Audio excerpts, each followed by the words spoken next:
մենք պատրաստվում ենք դիմել սահմանադրական դատարան, վիճարկելու ընտրության արդյունքները, սրա համար թիմը աշխատում է,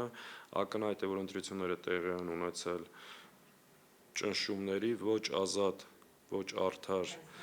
պայմաններում, դրա համար կան բազմաթիվ փաստեր, փաթեթը պատրաստվում է եւ Կենտրոնական ընտրական հանձնաժողովի արդյունքները վերջնական հայտարարելուց հետո նաեւ գնալու ենք այդ ճանապարհով։ Ակնհայտ հասկանալով ովքեր են նստած սահմանադրական դատարանում, ակնհայտ հասկանալով նրանց կաշկանդվածությունը եւ ըստ էության իշխանության կցորդ լինելու հանգամանքը, բայց այս ամեն ինչով հանդերձ ծանրակշիռ փաստերով մենք մտնելու ենք սահմանադրական